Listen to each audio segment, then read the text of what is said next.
जय जोहार दोस्तों, आज के इस वीडियो में हम समझेंगे जब कुछ दिनों बाद कुछ अतिरिक्त मजदूर आकर कार्य करें, इस पर आधारित प्रश्न को हम करेंगे। मैं आपको और अच्छे से क्वेश्चन से समझाता हूं और ये एग्जाम पॉइंट ऑफ व्यू से काफी ज्यादा महत्वपूर्ण है। हर साल आपको ये एग्जाम में देखने को मिलेगा। तो पहला क्वेश्चन है, 8 पुरुष किसी कार्य को 12 दिन में कर सकते हैं और 6 दिन कार्य करने के बाद 4 और पुरुष कार्य करने के लिए लगा दिए गए, शेष कार्य को कितने दिन में पूरा हो जाएगा।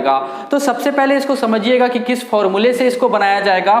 तो फॉर्मूला जो हमारा रहेगा ये M1D1H1 divided by W1 is equal to M2D2H2 divided by W2। देखिए इसका मतलब क्या होता है, M का मतलब होगा मैन, D मतलब की डे, H मतलब की आवर और W मतलब की वर्क। वैसे ही ये M2 मतलब मैन, D2 मतलब डेज और H2 मतलब की आवर या फिर आप टाइम लिख सकते हो और W2 मतलब की वर्क। ठीक है, इसको याद रख सकते हो। MDH का मसाला आता है तो आप इसको आसानी से याद रख सकते हो, MDH डिवाइडेड बाय W। ठीक है, तो देखिए क्वेश्चन क्या बोल रहा है, 8 पुरुष किसी कार्य को 12 दिन में करते हैं। ठीक है, 8 पुरुष कितने दिन में कर रहे हैं, 12 दिन में। ये जो क्वेश्चन है इसमें M और D बस दिया हुआ है, आवर या फिर टाइम नहीं दिया हुआ है। ठीक है, तो 8 पुरुष किसी कार्य को कितने दिन में करते हैं, 12 दिन में करते हैं और कार्य हमेशा कितना होता है, तो 1 होता है। कंप्लीट जो काम रहेगा वो कितना रहेगा, 1 रहेगा। हमेशा नीचे 1 लिखेंगे क्योंकि कंप्लीट काम 100% बोल लो या फिर 1 बोल लो, मतलब एक ही है, कंप्लीट वर्क 1 रहेगा। उसके बाद बोल रहा है 6 दिन कार्य करने के बाद, मतलब कि ये 8 आदमी 12 दिन तक के काम करेंगे तो पूरा काम कंप्लीट हो जाएगा। इसका मतलब यहां से ये समझ आ रहा है अगर वो 6 दिन काम किए हैं तो आधा काम हुआ होगा। अब देखिए 6 काम किए हैं और 12 दिन करना था, मतलब ये 6 1 जा और ये 6 2 जा 12, मतलब कि ये आधा काम हो चुका है। तो अब ये बचा हुआ काम को क्या बोलेंगे, कितना बचा हुआ है, तो आधा काम और बचा हुआ है। आगे क्वेश्चन क्या बोलता है, 6 दिन कार्य करने के बाद 4 और पुरुष कार्य करने के लिए लगा दिए गए। मतलब कि पहले 8 आदमी काम करते थे, अब क्या हुआ, आधा काम ये किए, 6 दिन तक के काम किए तो आधा काम हो गया और आधा काम बचा है। अब आधे काम के लिए क्या बोल रहा है कि 4 पुरुष और लगा दिए गए, मतलब कि ये 4 आदमी थे, 4 और लगाए तो कितने हो गए, 12 आदमी। और क्वेश्चन आगे बोल रहा है, शेष 4 और पुरुष कार्य करने के लिए लगा दिए गए, शेष कार्य कितने दिन में पूरा हो जाएगा। तो पूरा काम कितने दिन में होगा, तो समझिएगा 8 आदमी 12 दिन में किसी पूरे काम को करते हैं। 6 दिन कार्य किए लोग, 6 दिन कार्य किए मतलब कि आधा काम किए और उसके बाद बोल रहा है कि आधा काम करने के लिए 4 आदमी और ला दिए, मतलब पहले 8 थे अब 12 हो गए, तो 12 आदमी आधा काम को करने के लिए कितना दिन में उस कार्य को कंप्लीट करेंगे। तो ये हमारा कंप्लीट ये इक्वेशन बन गया और ये किस फॉर्मूले से बना, तो ये MDH के फॉर्मूले से बना। अब इसको सॉल्व करेंगे तो ये हो जाएगा 8 × 12 डिवाइडेड बाय 1 और ये हो जाएगा 12 × x और ये जो 1/2 है, ठीक है, तो 1 आ जाएगा यहाँ नीचे और ऊपर जो आ जाएगा 2, रेसिप्रोकल होगा तो ये 2 ऊपर आ जाएगा। ठीक है, अब इसको आप काटेंगे तो ये 12 कट गया, ये 2 1 जा और ये 2 4 जा, x बराबर क्या आ रहा है, 4। तो हम लिख सकते हैं x = 4, मतलब कि 4 दिन में वो काम कंप्लीट हो जाएगा। ठीक है, जो बचा हुआ आधा काम था अगर 4 आदमी और ला दिए, मतलब कि अब 12 आदमी हो गए तो वो काम कितने दिन में कंप्लीट होगा, तो वो 4 दिन में कंप्लीट होगा। अगर 8 आदमी रहते तो वो आधे काम को कितने दिन में करते, 6 दिन में करते, क्योंकि आधा काम को वो 6 दिन में किए थे तो आधा काम को वो 6 दिन में करते। लेकिन यहाँ पर और अतिरिक्त आदमी को ला लिया गया है, मतलब 4 आदमी एक्स्ट्रा ला लिया, मतलब कि डेज जो है वो कम होंगे। हमेशा क्या होता है, अगर आप आदमी ज्यादा रखोगे तो काम कम दिन में खत्म होगा, अगर आदमी आप कम कर दिए मतलब कि काम आपका ज्यादा दिन तक के चलेगा। ठीक, चलिए नेक्स्ट क्वेश्चन है, 60 आदमी एक कार्य को 250 दिन में कर सकते थे। उन्होंने एक साथ मिलकर 200 दिन तक के कार्य किया। उसके पश्चात खराब मौसम के कारण कार्य को 10 दिन के लिए बंद रखना पड़ा। काम को नियत समय पर पूरा करने के लिए कितने और आदमी काम पर लगाने पड़ेंगे। तो देखिए समझिएगा, 60 आदमी एक कार्य को 250 दिन में करते हैं, तो M1 कितना होगा, ये आपका 60 आदमी किसी कार्य को कितने दिन में कर रहे हैं, 250 दिन में, और नीचे आ जाएगा 1। क्यों, क्योंकि पूरा का पूरा काम जो होता है वो 1 होता है। उसके बाद क्वेश्चन ये बोल रहा है कि उन्होंने एक साथ मिलकर 200 दिन तक के कार्य किया। कितने दिन काम कर रहे हैं वो? 200 दिन तक के काम कर रहे हैं। काम कितने दिन करना था? 250 दिन काम करना था। ठीक है, मतलब कि बात करें अगर वो काम कितना किए हैं 200 दिन और पूरा काम करना था 250। अगर मैं इसको कैंसिल करता हूं तो 5 4 जा और ये 5 5 जा, मतलब कि 4/5 काम कर लिए उन लोग। ठीक है, टोटल काम कितना था? 250 दिन का था, जिसमें से वो कितना काम कर लिए? 200 दिन तक के काम कर लिए। अगर मैं 200 को 250 से भाग दूंगा तो आएगा 4/5, मतलब कि वो 5 भाग में से 4 भाग काम को क्या कर लिए। इसको मैं लिख सकता हूं कि वर्क डन, इतना काम हो चुका है। अगर बात करें काम कितना बचा है तो ये होगा 1/5। ये क्या हो जाएगा हमारा? रिमेनिंग वर्क हो जाएगा। रिमेनिंग वर्क भाई 5 भाग में बांटा था काम को, जिसमें से 4 भाग कर लिया तो बचा कितना? 1/5। तो 1/5 काम अभी बचा हुआ है। आगे पढ़ते हैं। उसके पश्चात खराब मौसम के कारण कार्य को 10 दिन के लिए बंद रखना पड़ा। ठीक है, 250 दिन का काम था, 200 दिन तक के वो काम किए, मतलब कि अब इनके पास कितना दिन बचा था? 10 दिन। अब वो 10 दिन बचा था और 10 दिन क्या हो गए? 50 दिन बचा था, जिसमें से 10 दिन क्या हो गया? खराब मौसम के कारण काम बंद रहा। अब क्वेश्चन ये बोल रहा है काम को नियत समय पर पूरा करने के लिए कितने और आदमी काम पर लगाने पड़ेंगे।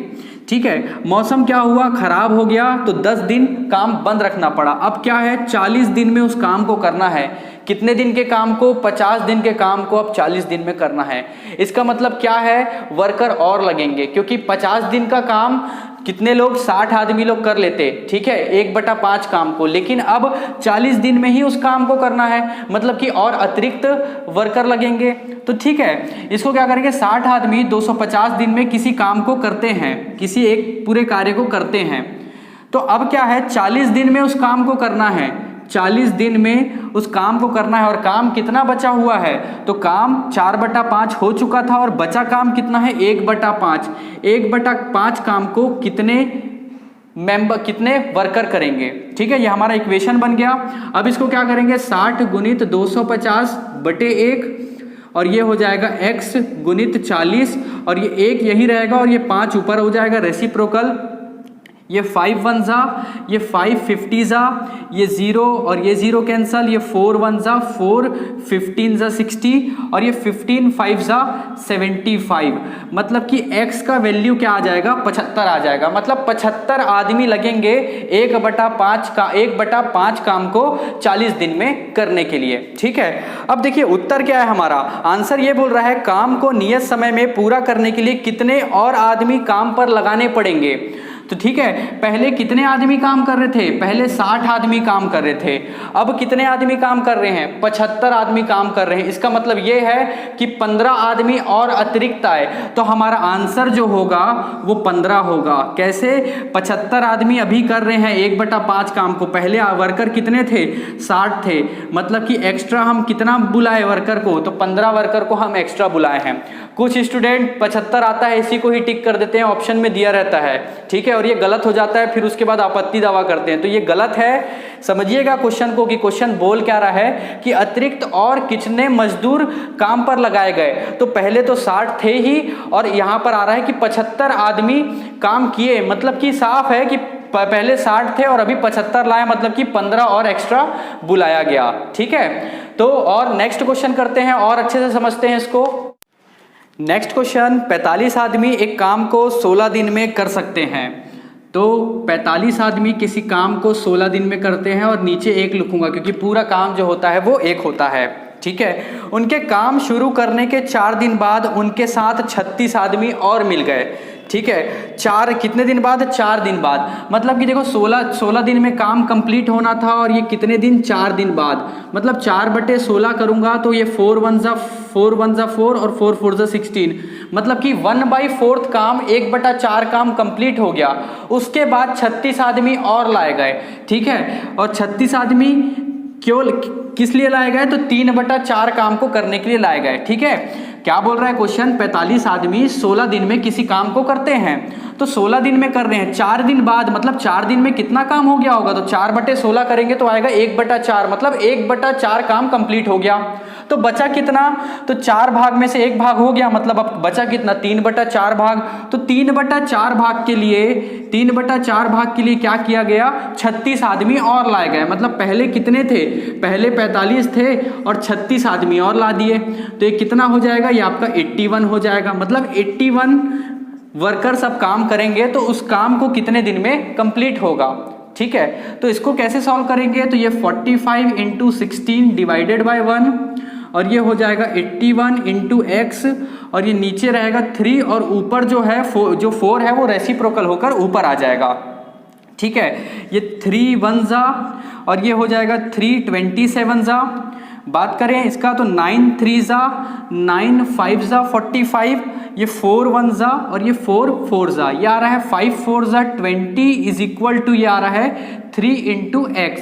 3 इज इक्वल टू के लेफ्ट हैंड साइड में चले जाएगा तो वो डिवाइड में आ जाएगा, मतलब 20/3x हो जाएगा। और ये 20/3x मतलब कि ये हो जाएगा 3 6 जा 18 और ये 2, मतलब 6:2/3 डेज, 6 सही 2/3 दिन लगेगा उस काम को कंप्लीट करने में। मुझे पूरा उम्मीद है आप समझ पा रहे होंगे अच्छे से, और ये काफ़ी ज़्यादा इंपॉर्टेंट है। बहुत सारे स्टूडेंट इसमें गलती करते हैं, तो ध्यान से आप एक एक चीज़ को समझिएगा। नेक्स्ट क्वेश्चन करते हैं। नेक्स्ट क्वेश्चन है, ए किसी काम का 4/5 भाग को 20 दिन में करता है, फिर वह बी को बुलाकर शेष काम को 3 दिन में पूरा करता है। बी को उस काम को अकेले करने में कितना समय लगेगा। ठीक है, तो देखिए ए किसी काम का कितना 4/5 भाग को कितने दिन में कर रहा है, 20 दिन में कर रहा है। ठीक है, ये सेम ऐसे ही क्वेश्चन हम पार्ट 2 में कर चुके हैं। देखिए 4/5 भाग को कितने दिन में कर रहा है, 20 दिन में, मतलब 5 भाग में अपने काम को बांटा है और वो 4 भाग को कितने दिन में कर रहा है, 20 दिन में कर रहा है। तो पूरे काम को वो कितने दिन में करेगा, तो 20/4 × 5 करेंगे। अगर 20 दिन में 4 भाग को कर रहा है तो पूरा 5 भाग को कितने दिन में करेगा, ये 4 1 जा 4 5 जा और ये 5 5 जा 25, 25 दिन में ये पूरा काम को कर लेगा। ठीक है, उसके बाद बोल रहा है वह बी को बुलाकर शेष काम को 3 दिन में करता है, मतलब a + b शेष काम मतलब कि 4/5 भाग को ये 20 दिन में कर रहा था। शेष काम मतलब बचा हुआ काम कितना होगा, 4/5 भाग को जब ये 20 दिन में कर रहा है तो बचा काम कितना है, 1/5 भाग। तो ये ए जो है वो बी को बुला रहा है और 1/5 भाग को ये कितने दिन में कर रहे हैं, 3 दिन में कर रहे हैं। ठीक है, ए और बी दोनों मिलकर ए 1/5 भाग को 3 दिन में कर रहे हैं। 1/5 भाग कहाँ से आ रहा है, ए जो है वो 4/5 भाग को 20 दिन में कर चुका है। हम क्या कर रहे हैं, इसका टोटल दिन निकाल रहे हैं। ठीक है, कि अगर पूरा काम करता तो कितने दिन में करता, वैसे ही ये बी को बुला के ला रहा है ए, और वो बचे हुए काम को मतलब 1/5 भाग को कितने दिन में कर रहा है, 3 दिन में। तो अगर ए और बी अगर पूरा का पूरा 5 भाग को करेंगे तो कितने दिन में करेंगे, तो जब ये 3 दिन में 1 भाग को करता है तो 5 भाग को कितने में करेगा, तो ये आ जाएगा 15 दिन। ठीक है, मतलब यहां से ये समझ आ रहा है ए किसी कार्य को 25 दिन में कर रहा है और ए और बी अगर दोनों मिल जा रहे हैं तो उस काम को 15 दिन में कर रहे हैं। ठीक है, तो जब हम पार्ट 1 और पार्ट 2 में जैसा क्वेश्चन किए थे सेम वैसा ही आ गया है। तो टोटल वर्क निकाल लेंगे। टोटल वर्क मतलब 25 और 15 का एलसीएम निकालना है। बड़े नंबर को अप्रोच करते हैं। बड़े नंबर किससे बना है, तो ये 5 5 जा 25 और ये 15 किससे बना है, तो 5 × 3। देखेंगे ये 5 जो है वो बड़े वैल्यू में है तो इसको काट देंगे, 3 जो है वो बड़ी वैल्यू में नहीं है तो आप 3 लिख लो। 5 5 जा 25 और 25 × 3 कितना हो जाएगा, 75। तो वही हमारा एलसीएम है और वही हमारा क्या है, टोटल वर्क आ गया। बात करें एफिशिएंसी की तो 75 यूनिट क्या टोटल वर्क है और ये 25 दिन में काम कर रहा है, मतलब एफिशिएंसी की बात करें तो 3 यूनिट पर डे। बात करें ए और बी की तो दोनों 75 यूनिट को 15 दिन में कर रहे हैं, तो एफिशिएंसी निकालना है तो 75 यूनिट को डिवाइड करेंगे 15 दिन से तो ये आएगा 5 यूनिट पर डे।